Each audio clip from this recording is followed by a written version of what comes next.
K M. മാണിയുടെ നിര്യാണത്തോടെ കോട്ടയം മണ്ഡലത്തിൽ യു.ഡി.എഫിന് വിജയസാധ്യതയേറിയെന്ന വിലയിരുത്തൽ. ശക്തമായ ത്രികോണ മത്സരമാണ് പ്രതീക്ഷിച്ചിരുന്നതെങ്കിലും തോമസ് ചാഴികാടന് അനുകൂലമാകും വിധിയെന്നാണ് യു.ഡി.എഫിന്റെ നിഗമനം. മാണിയുടെ മരണത്തെ തുടർന്ന് നിർത്തിവെച്ച പ്രചാരണം സ്ഥാനാർത്ഥികൾ പുനരാരംഭിച്ചു.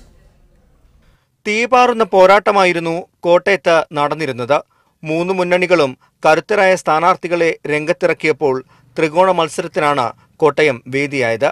എന്നാൽ കേരള കോൺഗ്രസിന്റെ ശക്തനായ നേതാവ് കെ.എം. മാണി വിടവാങ്ങിയതോടെ കോട്ടയത്തെ തെരഞ്ഞെടുപ്പ് രംഗത്ത് വലിയ മാറ്റങ്ങളാണ് ഉണ്ടായിരിക്കുന്നത്. സഹതാപ തരംഗം യു.ഡി.എഫിന് ഗുണം ചെയ്യുമെന്നാണ് ഇവരുടെ വിലയിരുത്തൽ.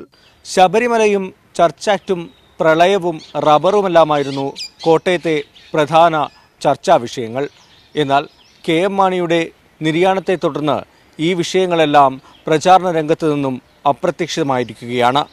എന്നാൽ കെ.എം. മാണിയുടെ നിര്യാണം തെരഞ്ഞെടുപ്പിനെ കാര്യമായി ബാധിക്കില്ലെന്നാണ് എൽ.ഡി.എഫ് സ്ഥാനാർത്ഥിയും എൻ.ഡി.എ സ്ഥാനാർത്ഥിയും പറയുന്നത്. എന്തായാലും ഇനിയുള്ള ദിവസങ്ങളിൽ പ്രചാരണം ശക്തമാക്കാനാണ് ഇവരുടെ തീരുമാനം. യു.ഡി.എഫ് സ്ഥാനാർത്ഥി തോമസ് ചാഴികാടൻ ഇന്ന് പിറവത്താണ് പ്രചാരണം നടത്തുന്നത്. എൽ.ഡി.എഫ് സ്ഥാനാർത്ഥി വി.എൻ. വാസവൻ പാലായിലും എൻ.ഡി.എ സ്ഥാനാർത്ഥി പി.സി. തോമസ് വൈക്കത്തുമാണ് പര്യടനം നടത്തുന്നത്. ടോബി ജോൺസൺ, മീഡിയ 1, കോട്ടയം.